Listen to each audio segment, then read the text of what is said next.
At the start of each piece, you'll hear this sound. Part 1. You'll hear 3 different extracts. For questions 1 to 6, choose the answer A, B or C, which fits best according to what you hear. There are 2 questions for each extract. Extract 1. You overhear part of a conversation between the secretary of a golf club and a visitor to the club. Now look at questions 1 and 2. Sorry to be late. This club's a bit off the beaten track, isn't it?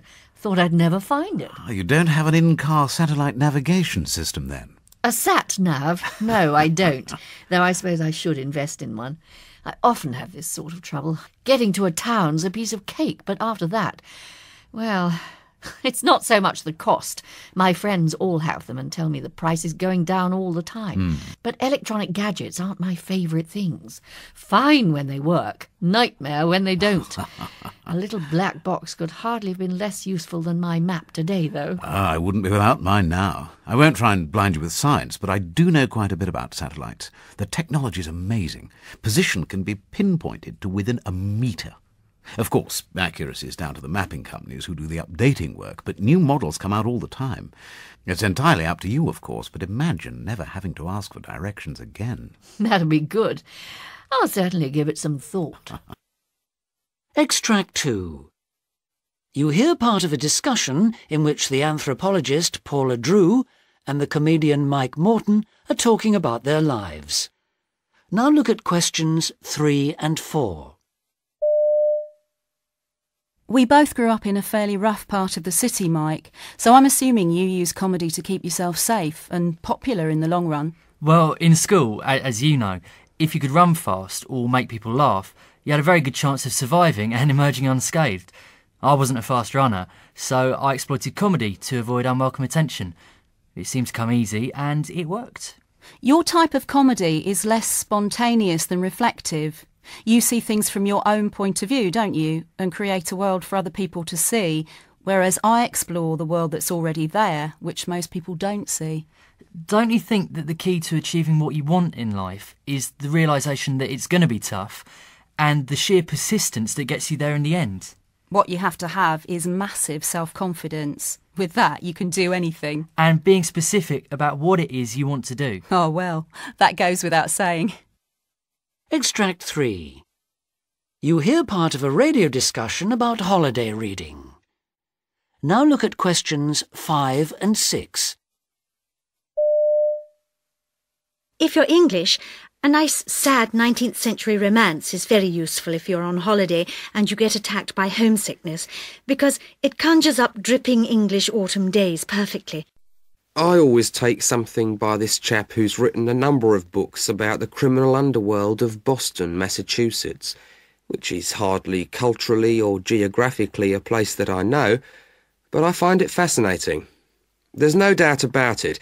If you compile, as I do, dictionaries of slang for a living, one is drawn inevitably, not, alas, to the great classics, who are on the whole rather light on slang, but to someone like this fellow, who has this amazing ability, far beyond quoting, of writing 20 or 40 pages of dialogue in almost incomprehensible slang, which I have the most wonderful time going through. I find it very alluring. That's the end of Part 1. Now turn to Part 2. Part 2. You'll hear a reporter called Ruth Sampson describing a visit she made to the Arctic Circle with a team of Canadian wildlife experts. For questions 7 to 14, complete the sentences. Last year, I found myself flying to the Arctic Circle with 5 biologists from the Canadian Wildlife Service. As our small plane descended towards a snow-covered runway, I looked out of the window at the frozen ocean below. I could see small holes in the ice, and, around them, lots of extraordinary little figures rather like ants. I was told they were seals, basking on the ice in the sun. 10 minutes after we'd landed, I had my first sighting of a wolf, which my eagle-eyed colleagues pointed out to me, at least 700 metres away. And later on, I was lucky enough to see a caribou with its huge antlers at much closer range. At first sight, The Arctic seems to be a kind of desert, but there are plants and animals around. You just have to look around for them. You may find what's called an oasis. This is a little confined area with access to water, where vegetation can establish itself and provide nutrients for animals. Arctic plants have evolved to cope with this harsh environment, like the yellow Arctic poppy, which only has a tiny tuft of leaves visible, as the bulk of the plant, a network of roots, stays underground. Its leaves remain green all winter, so it can make the most of the short growing season. The diversity of bird species decreases as you travel north, but there are birds which spend the winter here, and others that come back in the spring. Most of these birds get their nourishment from seeds, although a predator like the snowy owl feeds on small mammals called lemmings, and others do manage to find fish. For accommodation, we had tents which looked just like the igloos the local Inuit people build out of ice, with little tunnels at the front, only ours were orange and made of nylon, and our only connection to the outside world was our radio link. You notice how light the snow cover is. It scatters with the wind, and there are hardly any deep drifts. Apart from the cold, the main hazard is the wildlife, and I received a brief introduction on the correct action to take if a polar bear came to visit. There are other large animals like the muskox, but they seldom pose a threat. Another thing was that recording the team's descriptions of wildlife, which was my task, was incredibly difficult. The recorder itself was fine, but batteries just don't work in the cold, so I had to hold them inside my thick coat to keep them warm. But on the whole, I found it a fairly amazing... That's the end of part 2. Now turn to part 3. Part 3. You'll hear a radio interview with the gardening experts Jed and Helena Stone. For questions 15 to 20, choose the answer A, B, C or D, which fits best according to what you hear. Jed Stone's best known now for his talents as a garden designer, but he and his wife Helena ran a highly successful jewelry business in the 1990s, which brought them fame and high living. Then they lost it all, and some years later bought a derelict house, which they renovated, and now together they've created a garden. They join me in the studio today. You do seem to do most things in partnership, like the jewelry business, but using Jed's name. Why is that? Helena? Well, this is a bit of a bone of contention, actually. We have a friend in PR who said, "You have a great name, Jed Stone. People would pay a fortune for such a good name." But sadly, at the time, it never crossed my mind that I wouldn't get the credit for what we do, and that does get to me sometimes. But there again, I'm very bad at putting myself forward. People see Jed as a figurehead, which is fine, actually, because I don't enjoy being recognised or get any thrill out of that, whereas Jed loves it. Is that right, Jed? Obviously, I'd love to say no, I don't, but yeah, I do. Even as a child, I thought it must be marvellous to walk down a street and have people know who you were. Ironically, that's the worst of it now. It would be nice just to go and buy a paper without somebody saying something, but I suppose I do like being a public figure. Gives me a sense that I've done something people appreciate. Doesn't stop me doing anything, but it does modify how I do it. But Helena, you did appear on our television screens briefly as a presenter on the travel show. That must have been a dream job, travelling around the world? Actually, I thought I was being heroic taking that job. I'd actually rather have gone down a coal mine. It was ironic, really, because Jed adores travelling, whilst I hate it. The timing was critical, though. I mean, we were living in this derelict house. We'd knocked huge holes in the walls to make windows, and we could hardly afford to get the job finished. And I wanted to be there when it was done. So I genuinely didn't want to do the job they were offering, but I felt I had no choice because, apart from anything else, it would provide us with a reasonable income. So what about this jewel garden? Did you have a clear idea of what you wanted to do when you bought the house?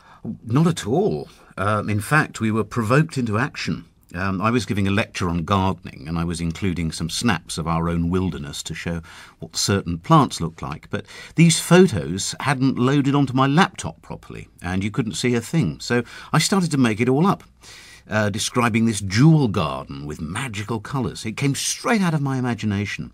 Hadn't been a long-term plan or anything. Anyway, as soon as I'd finished, These journalists came rushing up saying, "We must come and take pictures of your jewel garden." And I heard myself replying, "Fine, but come when the colours are good. Don't come now." To cut a long story short, we had to make the jewel garden before they came. And actually, we did 90% of the work that summer. That was our incentive. And why did you call it a jewel garden? Having read about the disasters with the jewellery business, one would have thought you wouldn't want the word jewel in your house at all. Well, I like to work on projects, and if you have a project where you're thinking only of jewel colours, then that starts to limit you, and design is all about reduction. Really, it was just a good, positive way of tackling what plants we were putting in and the way we were going to design the garden, wasn't it, Jed? Yeah, but for me it was also partly a metaphor. It's making something worthwhile out of a failure. We did spend years doing the jewellery, and it wasn't all disastrous. There were good things about it too, and we wanted to salvage them and treasure them. It seemed a waste not to take that bit of our lives and to somehow incorporate it into our new design venture, to take the bad experience and use it in a creative way. Jed and Helena, thank you for telling us about it today. That's the end of part 3. Now turn to part 4. Part 4. Part 4 consists of 2 tasks. You will hear 5 short extracts in which people are talking about weekend activities. Look at Task 1. For questions 21 to 25, choose from the list A to H the activity each speaker is describing. Now look at Task 2. For questions 26 to 30, choose from the list A to H what each speaker felt about their activity. While you listen, you must complete both tasks. Speaker 1. Well, we got there late, unfortunately. The problem was that Dave couldn't find a parking space anywhere. We drove around for ages. I don't think we realised just how popular it was going to be. We nearly didn't bother, you know. Last month's was such a disappointment. There wasn't much to see and not many people turned up. But this time it was the complete opposite. There were all kinds of food, a huge fish section, clothes, miscellaneous stalls with goodness knows what. Apart from it being almost impossible to make progress past the stalls, we quite enjoyed it. Speaker 2. Yes, Pete and I go quite regularly now. He wasn't too keen to begin with, but over the last few months we've both got completely hooked. However, we were a bit unlucky last weekend. We were expecting great things, and we'd been looking forward to it for ages. This was going to be the big one. We set off early, got the gear ready the night before, but after a couple of hours the weather set in. Couldn't see a thing. The visibility was down to about 10 metres. There was no way we were going to reach the summit, so we just had to abandon it. Discovered we'd lost one of our ropes when we got back home, just to cap it all. Speaker 3. I haven't been for ages. It was a real treat for me. Of course, before I was married, I used to go several times a year, but I don't think I've been now since 1994. It's not that my wife objects to it, it's just, well, I don't know. I suppose I feel a bit guilty going off at the weekend. But it's good fun. I love seeing all the big names. Mind you, not a lot happened, nothing to clap or cheer about, but it didn't seem to matter. It was just being there, encouraging the players and despairing when they got it all wrong. Speaker 4. We felt it was a good opportunity to celebrate. Occasions like this don't happen every day, and everyone was in a good mood, so we thought, why not? The thing is, we wanted it to be different, something that we'd always remember, something to round off a perfect day. Jamie had heard about this interesting place by the harbour, where you sat on cushions and you prepared your own dishes. It sounded different, so we set off for there. When we arrived, the manager had already heard about our success, and even though he was busy, he still managed to find plenty of room for us all. Speaker 5. I was on my own at the weekend, and I suppose I was a bit restless. You know, I've been working hard recently. I needed to get out in the fresh air, and so I just headed off into the country. It was great, a beautiful day. It reminded me of when my father used to take me fishing. Well, I fancied a quick dip, and so, as no one was around, I just stripped off and plunged in. It was marvellous, but I got a bit over-ambitious. Before I knew it, I was more than a mile out. It took me a very long time to get back, and when I reached the shore again, I lay in the sun for ages to get my breath back. That's the end of part 4. That's the end of the test. Please stop now.